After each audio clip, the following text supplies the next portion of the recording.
people, they just see the headlines, like, oh, dream for all first time home buyer.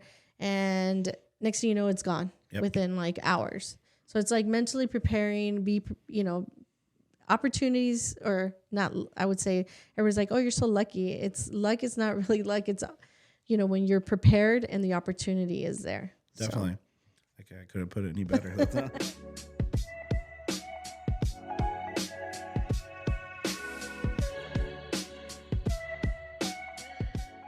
Welcome again to Get Real Estate with Liz. And today I want to introduce my new guest this week, Jeffrey. Jeffrey, if you can tell me where you work at, what do you do? Yeah, Elizabeth, thanks for having me.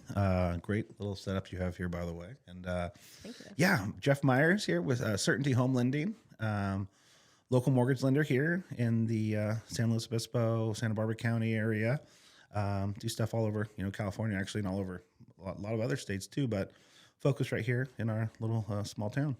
So you do loans outside of California. So for people out there that are wanting to buy, is there specific states that you don't do business in? No, we do every state. So really, even Texas and Texas, yeah. So it's great because we're Certainty Home Loans is really our Certainty Home Lending. We're very much a boutique agency, but we are under guaranteed rates. So we have the guaranteed rate. All the programs, all the access to do loans in every state, which is huge. Because right now I'm doing a loan in Oregon, I'm doing a loan in Mississippi, Florida. So. Just outside of California, which is... Oh, wow. So people out there, if you are interested in buying in Nevada, Texas, Arizona, anywhere, feel free to reach out to Jeffrey. He can help you out. Yeah, please do. Yeah, because a lot of lenders are limited on where they can do loans. Some of them can only do loans in certain areas. Like I know that a lot of lenders don't do loans in Texas or Nevada.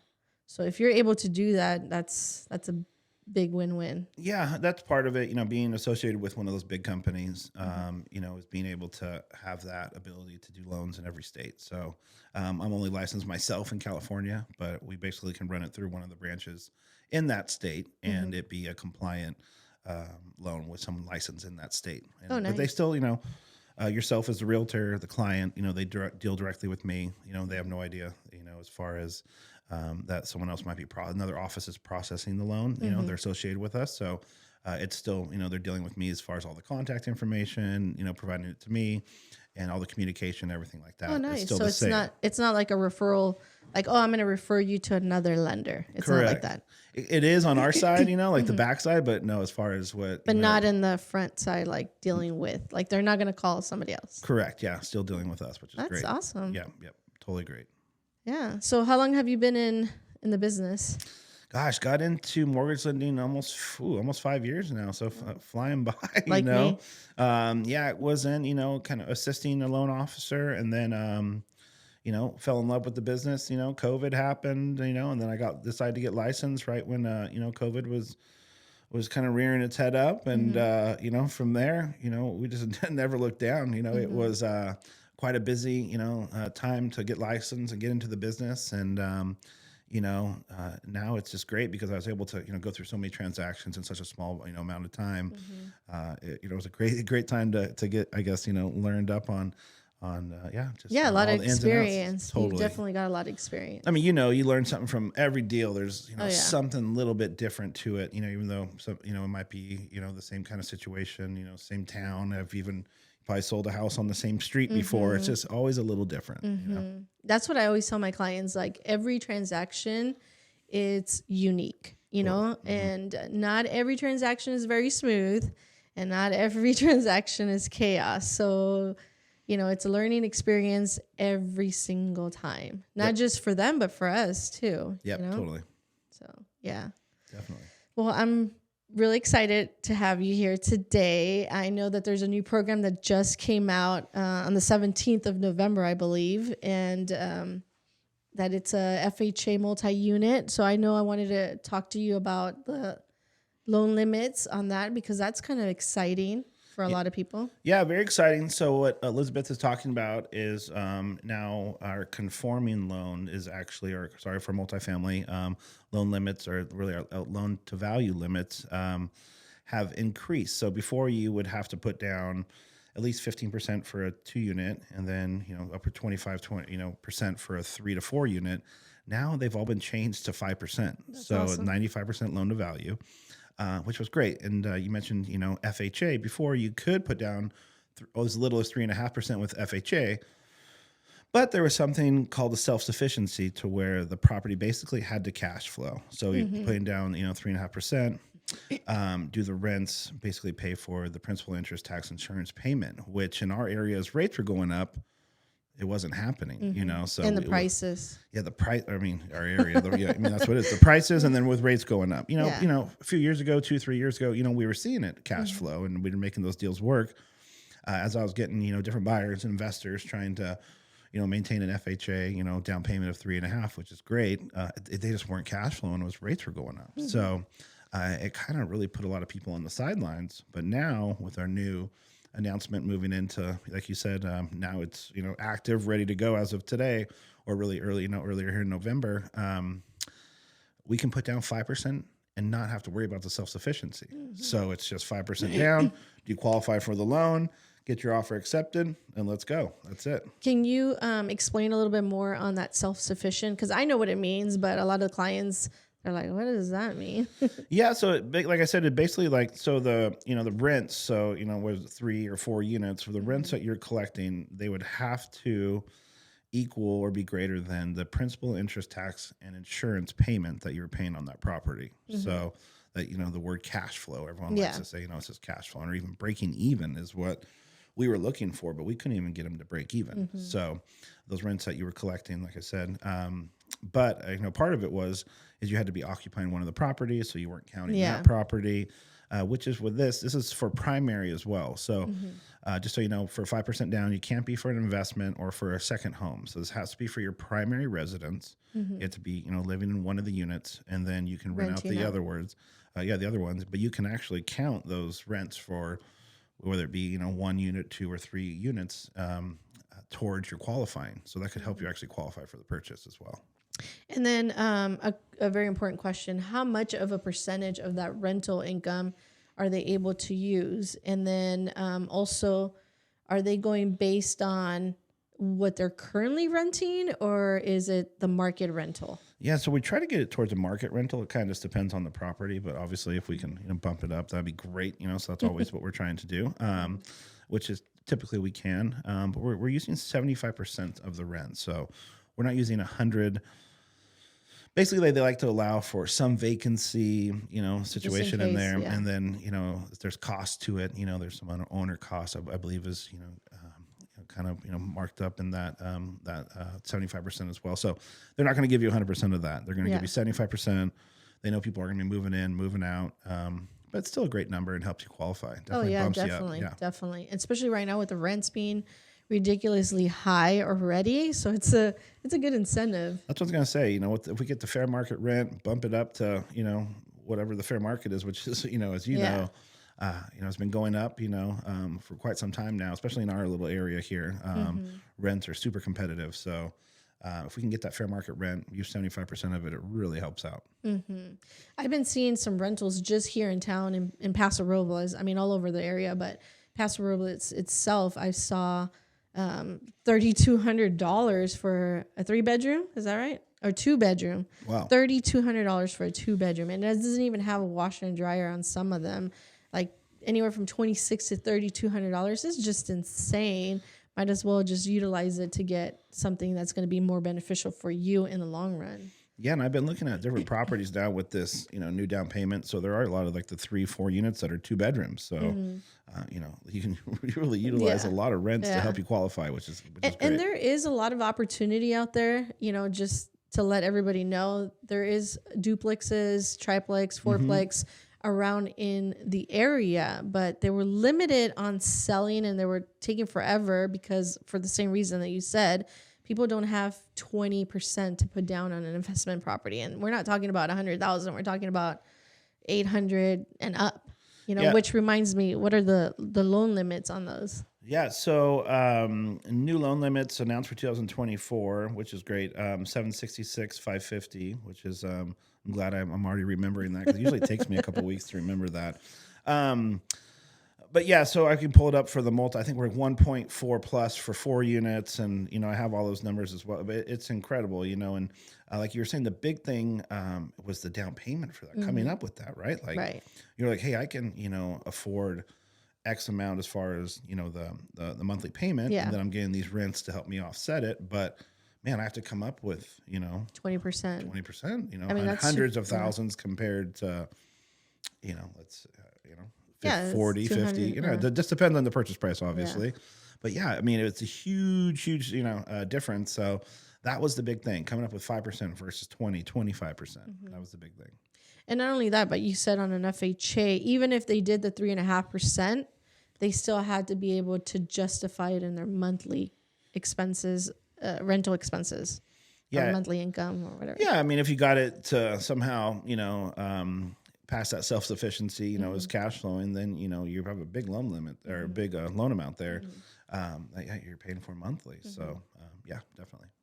And then very important, like you said, it has to be a primary residence in order to qualify for these specific programs. So just so you know, every program has their own requirements.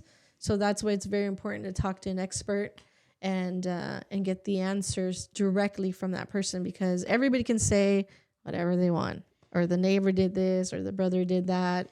Yeah. But always go with the expert on your case scenario. Well, this is funny you said that, because when this came out, I saw a lot of videos, lenders posting videos, 5%, multifamily, but no one was saying it's for primary only. So I was getting calls from investors and people like, I heard I can put 5% down. I was like, yeah, you can, but you have to live there now. Yeah.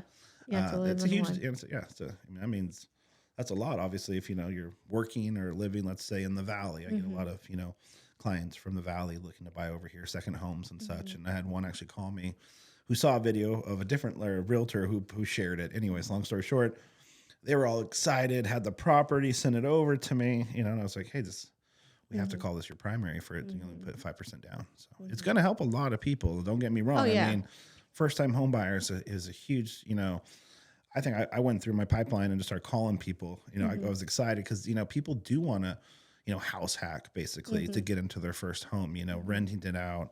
I think of like our area, Cal Poly, if you have a student there, one of your kids going here, as far as, why pay, those crazy rents, why not? And San Luis Obispo is more expensive. I mean, they're paying, I think, $2,000 a bed there, to share a room or something, so, I don't know. I just think of it, I talk to a lot of parents, if they're going to be, spending a lot of money on rent, why not get in there, invest in a property, house hack it for your kid, either give it to them or keep it as an investment property when they leave. So it's a great thing. You could either tee them up for, future home ownership, or keep that yourself and, rent it out and have a great, investment property for the future. That's true.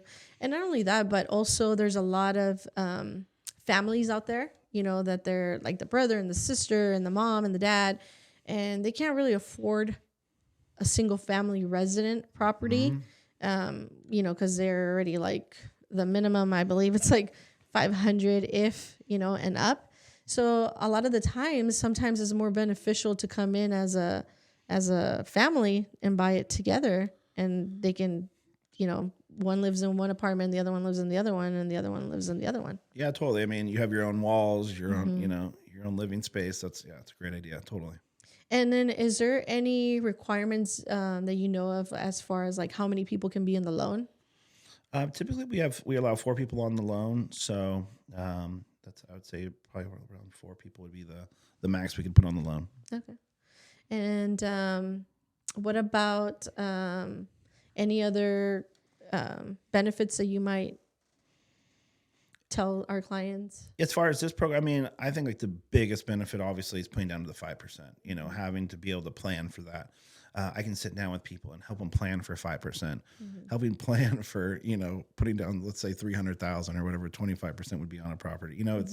That's a different, conversation, that's like a whole financial strategy. That's like, do we have some assets we can sell? Do we have, that doesn't happen overnight, 5%, selling, trying to save, let's say closer to maybe 50,000, or whatever that might be, you can, hey, I can do that. That's something that I can come up with. I can plan for that. I can cut back here. I can do this and, become a homeowner, so yeah. Oh yeah. 50,000 is way better than 200,000. Yeah, definitely. Sure.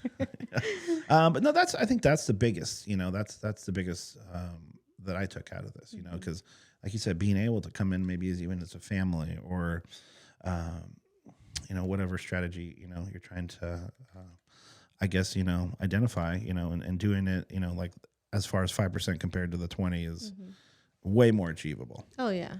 And there's a lot of people that follow us from outside of the county as well. So if you are able to talk to your loan officer, Jeffrey, call him up and see what's more beneficial for you in your area. It might be the FHA or it might be the conventional.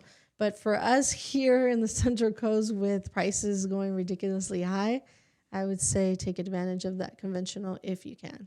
Yeah, we're seeing rates come down over the last couple of weeks, which is great. I would definitely want to mention that. So it'll get easier for it to pass that self-sufficiency, but it's still going to take time. Oh yeah. Other areas, the price and the rate might line up perfectly, the valley possibly.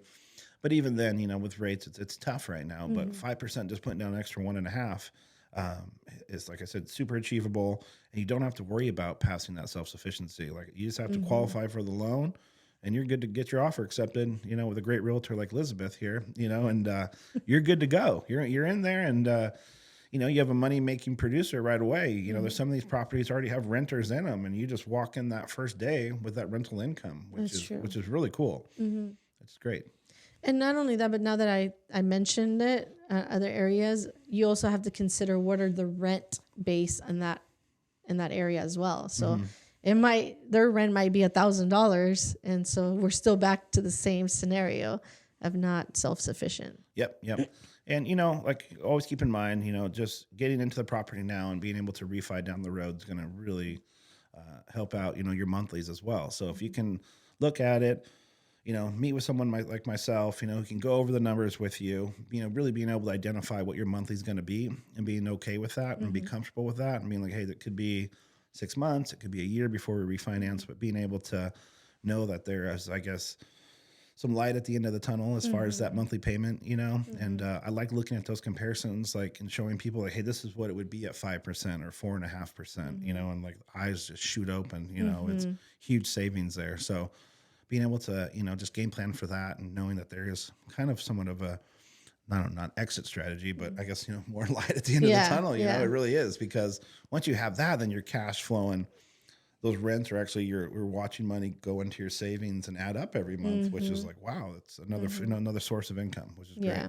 And extra money too, in case something, if the property needs a repair or something. Yeah, I mean, being a landlord's not all, all fun, sunshine and rainbows. There's definitely some nitty gritty that goes with it, but having that reserve, it'll help you kind of build up your reserve for when things do come up. You have to fix for your tenants, for sure. Yeah, definitely. And just I'm going to piggyback to what Jeffrey said about getting in there and just taking advantage of the opportunity to talk to your lender and going over scenarios of what could happen in the future. I know there's always like worst case scenario and good case scenario, but I actually had this conversation with a client a couple of days ago, where the good thing about being at a, kind of decent rate right now at 6%, or I'm not sure what the rates are right now. I think it's like 6.25 today. Yeah, we're down to about 7, but we still 7. Is, okay. Okay, never mind. Well, 7. Depend on your multi. Anyways, even if you're at 7%, right? If it goes up, you're still at a good rate. Like, you don't have to worry about going up. But if it goes down, then it gives you the opportunity to refinance and get into a better place. Definitely. And I see people who rates go down, they've got their prices of their value of their home's gone up. So when we're able to refi, sometimes they're pulling cash out to put down on other investment properties. So it really, it becomes basically like this tool, that you have now that you can utilize to. Yeah, I always say money is just a tool, nothing more, nothing less. Yeah, so I love that, and as you've seen people just, gain so much, just I don't want to say wealth, but just more. I guess just overall, just for income really from investment properties, So instead of just having your one job, now you have this other stream of income, which is, really a game changer. Yeah, no, I always tell everybody it's like your own personal bank account. It's there for when you need it. If you need to refinance and get cash out, and that's another thing, like another podcast or whatever, but it's really good to talk to your lender about that, because the rates are different when you do a refi cash out versus a rate and term cash out. Yep. So those are things that you can talk about. A line of credit. There's also line of credits or second loans. So if you have a lower rate on your mortgage on your first deed right now, then there's no need for you to refinance and get a higher rate. You can just utilize it and get a line of credit. Yeah, that's what we have, a great in-house home equity line of credit that we're using all the time for, to help people pull that. A lot of times it's for a down payment. Yeah.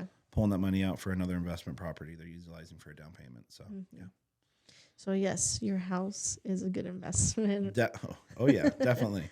It's just getting in there, and buying your first house. Even if it's not your dream house, like we mentioned in the past, it's something that's going to help you eventually get there to wherever it is that you want. Yeah, it's a stepping stone. You can't step right into your dream house, and what is your dream house? Maybe you can, it matters what your dream house looks like. But a lot of people just, they have this vision in their minds of where they want to live. But, the white picket fence. The white picket fence, right. Yeah, but, being able to get into a multifamily property that you can, like I said, house hack, you're going to have that. You're not going to get rid of that property. Yeah. What you're going to do is when you upgrade to your primary, a new primary and more of your dream house, you'll keep that as an investment property. And you'll just, transition it over to investment property. But, getting in and just starting somewhere is huge. It's huge. Oh, yeah. It's going to just rocket you as far as timing. If you're like waiting for the perfect timing, the perfect market, the perfect house, the perfect white picket fence, it's not going to happen. You have to have that conversation. You have to get with your realtor, get with your lender, come up with a plan, utilize our expertise, and just, know that we're here and have your best interest in mind. And that's where you get somewhere when you need to do that. Yeah, definitely. Yeah, there's no such thing as the perfect time. It is the perfect time for you when you are ready and you can afford it, because that's the most important thing, you being able to afford it on a monthly basis. I can tell you things about this market that we have that we didn't have 6 months ago, or we didn't have a year ago. That's a benefit, seller credits to buy rates down. Right now we're seeing that all over the place. Oh, yeah. 6 months ago, I didn't see that. Yeah. 3 months ago, we started, or 12 months ago, we saw a little window of it. So it's just these up and down markets. I can pick out good and bad of every market. That's exactly what I tell all my clients. Like, it just depends on the market. There's pros and cons to any market. So what are you, take advantage of the pros in that particular market if you're ready. But if you're not financially ready, then there's no point of us. It's kind of like if you have all the tools in the world, the best tools, but if you're not ready to use them, then what's the point of it? Yeah. Kind of thing. My favorite thing is like everyone's waiting for rates to come down right now, and just kind of like everybody was waiting for the prices to go down a couple of years ago. Well, like in 2 years, and a couple of years ago when, you saw it when rates were low, just there's a whole nother competition market. Just jumps into. Then you know what? Yeah, it's great. You're qualifying for more. But so are a lot of other people, and so we're going in, against 10 other offers. And right now we're maybe not going against any, Yeah.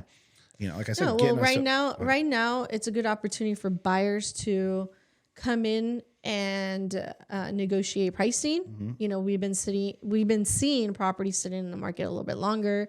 I've seen some 80 days already. So it doesn't mean that the prices are going to drop, because we've seen a little bit of price reductions, but that's because they were overly pricing them originally already.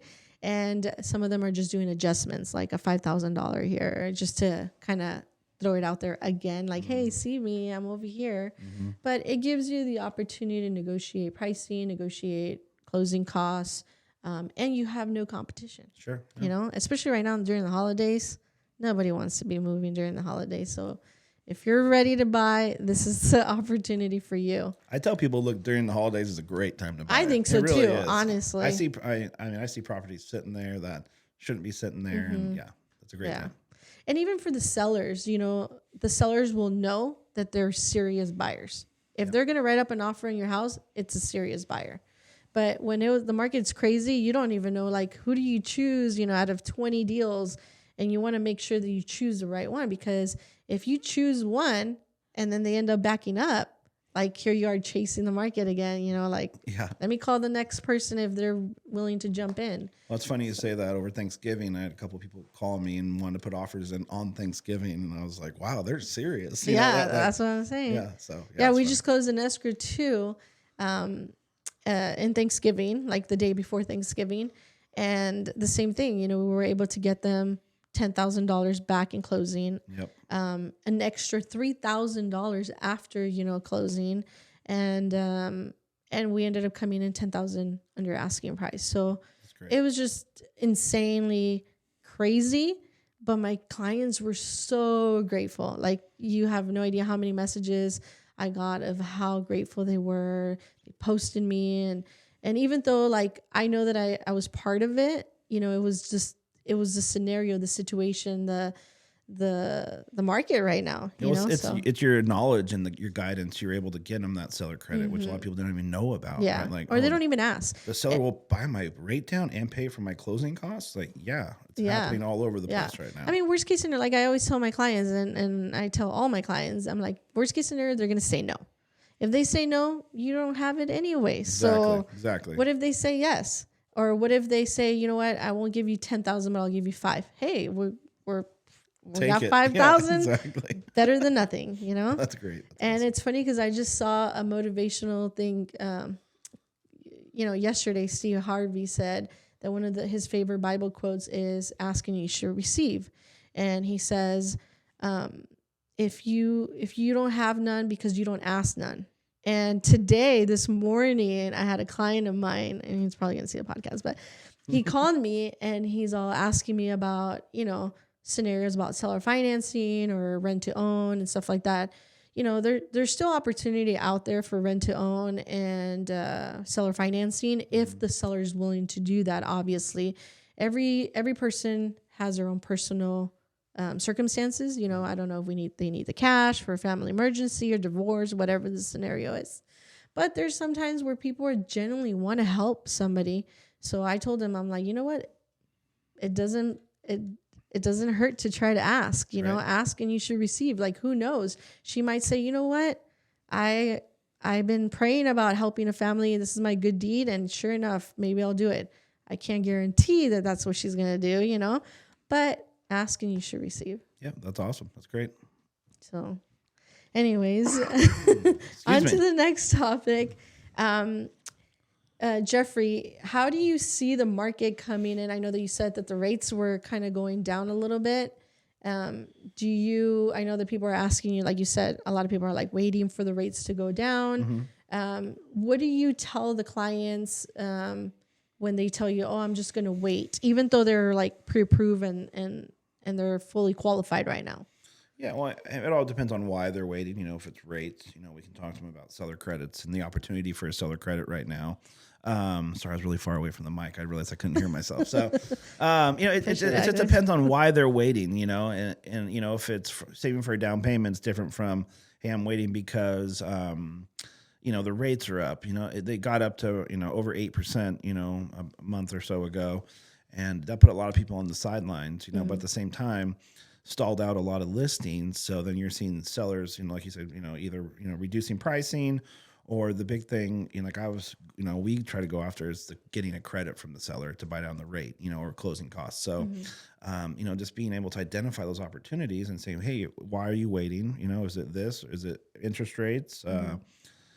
Whatever it might not be a bad time for them as far as, personally what's going on. But if it's just rates, in general, then, being able to be like, hey, let's get a seller credit. Let's identify that. Who knows if rates, I think we're going to have a good, little run here coming up. I really do. I mean, we've seen rates come down a whole point in the last few weeks, from 8 to 7%, which is huge, paying a little bit, you could get it in the high 6s right now. But I'm telling people, like, I'm really, and I'm not just telling people, like, I really truly, strongly feel this, man, when rates come back down to 6%, 5.5%, 5%, we're going to see, like we just talked about a little bit ago, a ton of offers back in.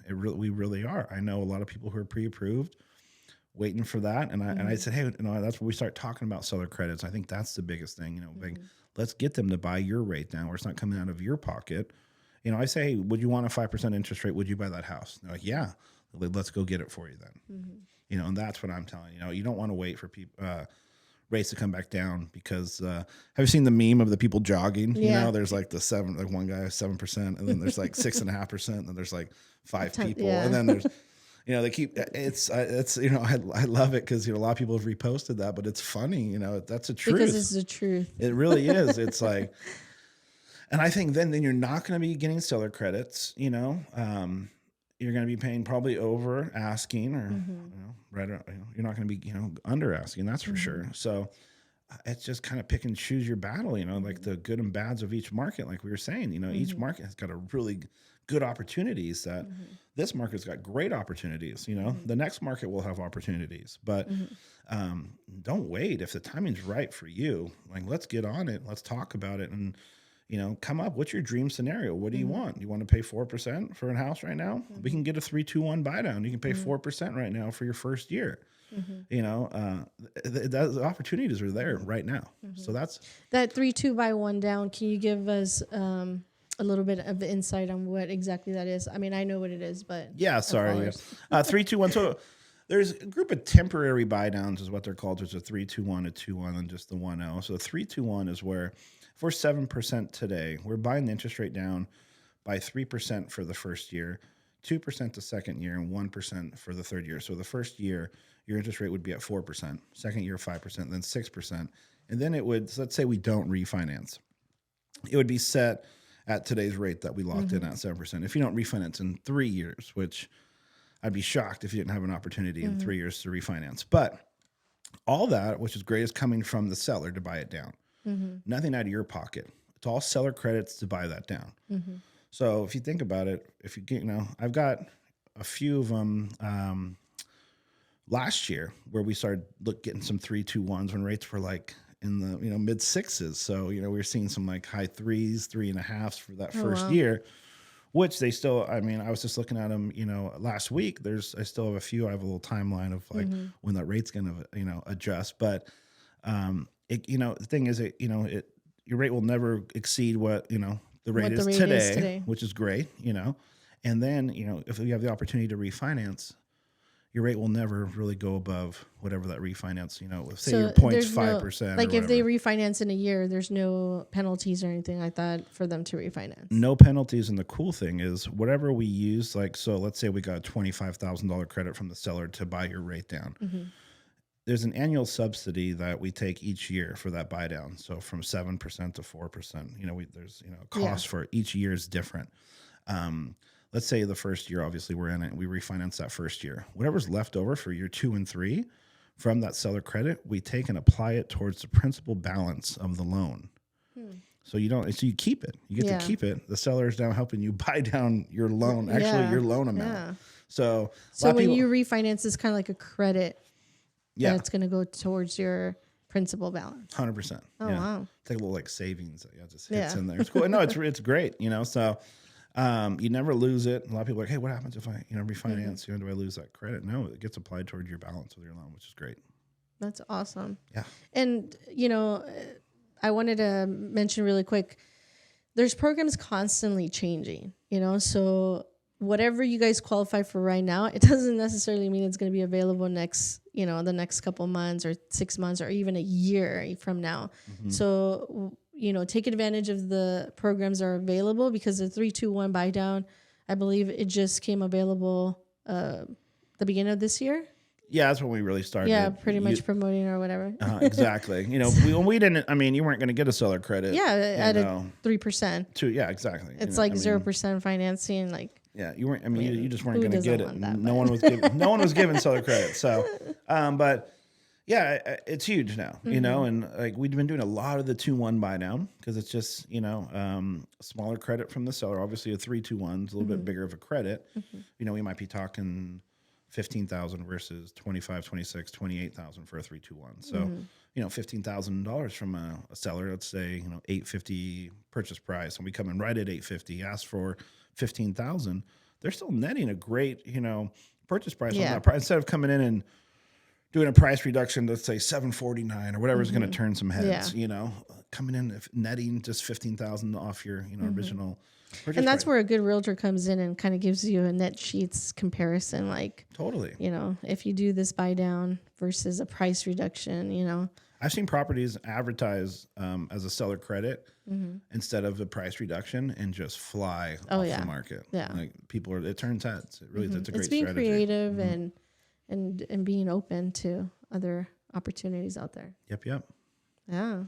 Awesome. So take advantage of all the programs while they are here, because, like the Dream for All, I know it's coming up this year again, but people, they just see the headlines, like, oh, Dream for All, first time home buyer. And next thing you know, it's gone within like hours. So it's like mentally preparing, opportunities, or not, I would say everyone's like, oh, you're so lucky. It's luck. It's not really luck. It's, when you're prepared and the opportunity is there. Definitely. So. Okay, I couldn't put it any better. I really mean it, because we're not going to see, these seller credits when rates start coming down again. Oh yeah. You're not going to be able to, negotiate at all. So, like I said, good and bad of every market. We got some good stuff. But just be informed. Yeah, be informed where you're at right now, and then ask the actual, the real objection. Like you were saying, like you ask the person, why are you waiting? Like what is the actual real objection? Maybe in my case, a lot of the times where people want to sell their house and they want to sell it right now, right? Because they're going through a divorce, separation, but if they can just wait like 3 more months, they won't have that tax penalty because they have to be in the property at least 2 years if it's single family residence. I mean, it's an off subject, another topic, a whole nother podcast. Yeah. But my point is that sometimes there's a real actual objection, and it doesn't necessarily mean it's the rate. It might be something else. Like he said, the down payment. But hey, if it's a down payment, let's find out what programs are available for down payment, because there is down payment assistance. There is USDA 100% financing. Yep. So what is the actual objection? And that's where you need to talk to us so that we can help you, eventually get there. Yeah, that's it. Come getting a team together and having them help you. That's what we're here for. Yeah. And be open and be transparent, like just kind of like what we are. And because we're here to generally help you. Help you get that your house or investment property or whatever it is that you're trying to obtain. Yeah. So, Jeffrey, how do they get a hold of you? So feel free to reach out to me directly. You can call me right on my cell phone here, 805-440-9006. I also text there as well. So, or you can email me. Man, my new email is so long. So, Jeffrey.Meyers, Meyers, at certaintyhomelending.com. Okay. And then on Instagram or Facebook? Yeah, Sorry. Yeah, I'm all over social media, Instagram, Facebook, LinkedIn, all the fun things. So at Mortgage with Myers is my Instagram, and Facebook, I believe, is the same. So. And Jeffrey, how do you want to end this episode today? Any tip of advice or any quote that you want to say? Or wow, I should have came up with a quote. Gosh, I really just, be informed is the big thing, right now, especially in this market. Make sure you have a team, that you're working with a realtor and working with a lender. It's not like we charge hourly or charge you to get pre-approved or, it's just really. Are you sure about that? Just kidding. Yeah, no, pretty sure. So, we're really here to help, really here just to help. And, as far as, finding that team, as long as you're, working with someone that has your best intentions in mind. And it really is just focusing on getting you into a home and gaining your, knowledge on being a homeowner. And, you'll probably find a win-win team, I'm sure. Yeah, for sure. And really quick, I want to piggyback to him because it's very important. A lot of the times people don't want to reach out to us because they think that we charge them a fee, or, they think it's going to be costly, and it's actually a free consultation. Yep. And we're here to help you. So reach out to us. Yeah. And I love meeting people in person, wherever you are, just let us know, Elizabeth and I will come right to you. Yeah. We'll drive anywhere. No, seriously. And I have a, great new office in San Luis Obispo, right downtown. Love, like I said, one-on-one meetings, You know, we got a great espresso machine. I'm getting really good at making those. So yeah, I'll be stopping by. There you go. Well, thank you again, everybody, for joining in. And feel free to reach out to me as well, Elizabeth Gutierrez, on social media.